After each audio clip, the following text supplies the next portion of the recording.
Welcome back to the channel. Today we're going to be reading r/AmITheAsshole. Our first post. Am I the asshole for telling my girlfriend she needs to stop making TikToks as they're so embarrassing? I'm currently deployed, and if you're unaware, TikTok has a ridiculous amount of military users. It's so fucking cringe. I swear, TikTok is like 90% cringy, edgy preteens and teens. Military and creepy old men talking to the preteens. Anyways, my girlfriend makes a lot of TikToks about how she misses me, and about army girlfriend stuff. She'll post stuff like #AmITheA. She also has a large following in the tens of thousands, and pretty much everyone in my unit and on base knows about this.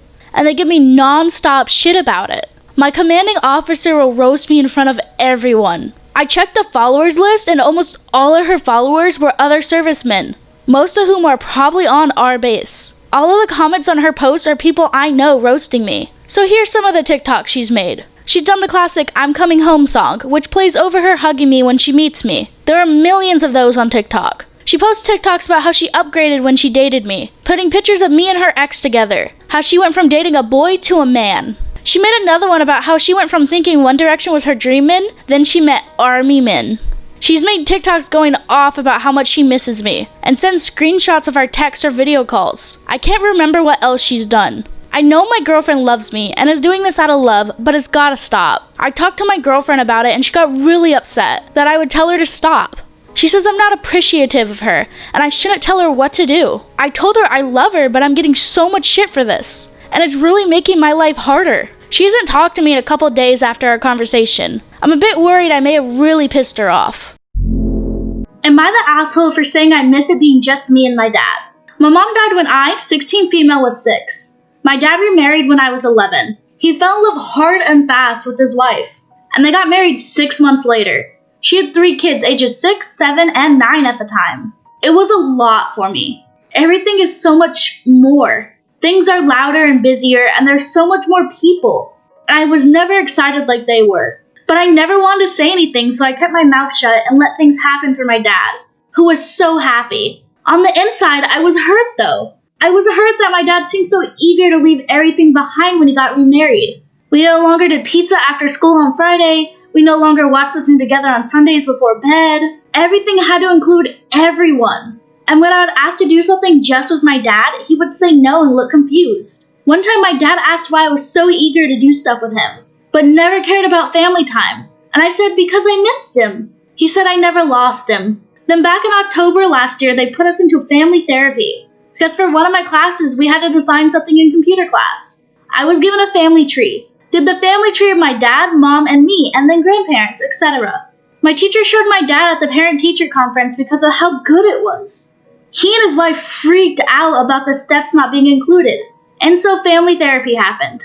First therapist was a dud. Second one didn't make anyone feel comfortable. And then we were supposed to start with the current therapist. COVID hit. We couldn't do them from home, so we started in July or August. Can't remember when exactly now. Then she was good, and so I opened up. But I don't think they handled it well. 4 sessions in, I was asked why I was distant. I admitted I found it hard. I felt like everyone was so happy, and I didn't want to rock the boat. But it was too much for me, and I missed when it was just me and my dad, because that's when it was the most comfortable for me. She asked what I missed about it. I said the time I got with my dad. The fact it always felt like home, and it has felt less like home since more people joined the family. And I have to feel bad about it. But it was a lot going from 3 to 2 for so many years. And then we went up to 6 overnight, and it was all just so fast. And they were so eager and started calling me their sister and daughter right away. But I didn't feel that way. And then my dad stopped doing all our stuff together, and I felt like I lost him. My dad said he was hurt I wasn't happier for him, and that I didn't want to give more of a chance before rejecting them. My stepmom was hurt after I hadn't warmed up to her and her kids enough to feel like they were part of my home. The therapist said how I felt was valid and asked why they felt like what I said was bad. And we've been going around in circles since. Am I the asshole? I feel like I should have stayed quiet because now they're just mad at me. Am I the asshole for not buying my boyfriend a PlayStation after he refused to buy me a Coach bag? For my 22nd birthday in September, I told my boyfriend 25 mil about a specific Coach bag that I absolutely loved, and I hinted that I wanted it for my birthday. My boyfriend told me I was crazy for wanting something that expensive, and he wasn't going to spend $500 on a bag. To be clear, he isn't financially unstable. He actually makes a decent amount of money. He just didn't think it was reasonable to spend that much on a bag. I was honestly fine with this. I didn't get upset or anything. It's just a bag. Fast forward to this week, my boyfriend keeps bringing up the new PS5, and he's fully expecting me to purchase it for his birthday early next year. I absolutely cannot afford it. I work minimum wage while studying at university. If I blow that much money, my bank account is going to suffer.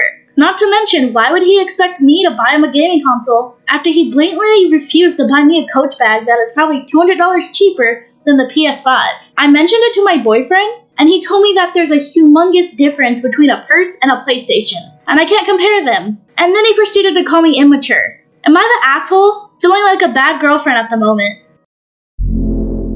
Am I the asshole for making my niece wash paint off the wall by herself? My boyfriend, 29 male, had an emergency at work, so he dropped my niece, 10 female, off at my studio apartment. I, 24 female, was kind of annoyed. But I love spending time with my niece, so I didn't mind it too much. I work from home and niece can entertain herself with art. She loves watercolor art, so I made sure she was sitting on some newspaper in case of any accidents. Niece is known to be a bit clumsy even for her age, and has had a fair share of accidents. I was working with headphones on for a meeting, and I didn't hear any commotion. I assumed everything was okay. But then the meeting ended, and I saw my wall was decorated with semi-dry watercolor paint.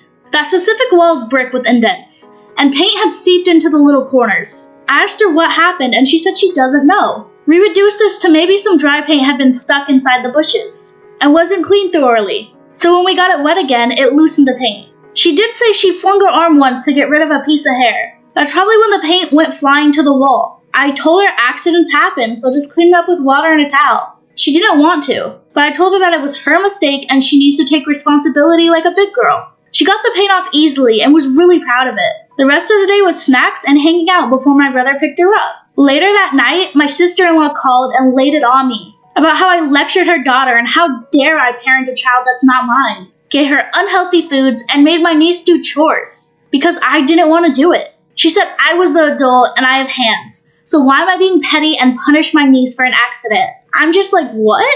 Am I the asshole for making my niece wash paint off my wall? It's her mess. Why is it her responsibility to correct it? Did I overstep here? And we actually have an update from OP. Update, sister-in-law rescinded the invitation to have Thanksgiving at their house. I asked why she's making a big deal over her daughter cleaning up her mess. She said what I did overshadowed her parenting. My brother wants to have Thanksgiving dinner with me there, or there won't be a Thanksgiving. Really stiff tension in their house, and they've been fighting non-stop. I'm sensing I'm gonna be alone for Thanksgiving. Don't want my niece to have bad memories on a good holiday. Guess that's all for the update. Thank you, everyone. I just wanted to see if I did anything wrong since I'm not a parent, and it can get sensitive for first-time parents. Am I the asshole for inviting my sister's ex to a wedding and not her? I'm getting married to my fiance, Brad, whenever things get less hectic. We have everything planned out, including who's coming, which has been very controversial. My sister Leah used to date Brad's older brother, Mike. She broke up with him because Mike cheated on her. Mike became a bit of a stalker and did things, and she got a restraining order against him. I was angry at Mike, but when I went to university, his brother was in my class, and we fell in love. Anyways, when we were discussing who should come, my fiance said he wanted his brother. Brad said it's because he's very close to Mike, and also Mike saved his life. Brad wants Mike to be there to see him progress even further in life. Brad teared up a bit. He isn't an emotional guy, and said he's sorry, but he's choosing Mike over Leah. I am very close with Leah, but Brad is my future husband, so he kinda takes priority. I told Leah the bad news, thinking she would understand because she's still going dress shopping with me, and she said I was no longer welcome in her home or to see my niece. Another edit. Okay, yes, I get it, I'm the asshole. I'm going to talk to Brad tomorrow about this. I said it in that voice because they said it in all caps. Am I the asshole for asking my girlfriend to confront her bi sister? My girlfriend A has a twin sister B. B recently came out as bi. We've all congratulated her for coming out and supported her. B messaged me 2 nights ago asking if A would like a specific vest for Christmas. She said it was top secret, and I imagined the gift idea would be just shared with me, and I said it looked nice. The next morning, it turned out B asked A if she would like the vest. Apart from my confusion that B was telling A what she'd be getting for Christmas, versus, surprising her, I was even more taken back when A told me that her sister said, "The vest will make you look gay, is that okay?" A said yes, because it's a cute vest, but I was shook. I felt this statement was problematic and told A that. I had been called gay, or told I look gay, in events ranging from middle school like when I'd wear certain shirts or certain things. And while I understand stereotypes exist, it's ultimately just wrong to say that someone's sexuality can be told by their looks. I'm not even gay, but hearing that, especially when I was young, was pretty hurtful. I asked A to tell her sister this was not okay to say, especially since I'm seeing her in a few days for Thanksgiving. I kind of feel weird. A said that B said that things like that are okay for her to say ever since she came out. But she did immediately agree it was problematic. I asked her to confront her sister, but A said she couldn't because her relationship with her family is already rocky. And this would cause both B and her entire family to blow up at her. Her family will blow up at her for essentially starting an argument. She then started crying because she's struggling to keep the family peace, and because she's still being shitted on by them. I felt really bad after that and ended up comforting her. Am I the asshole for asking A to confront her sister? Am I overreacting? Make sure to tell me your judgments down in the comments and subscribe if you haven't yet. Oh, and don't forget, have a wonderful day.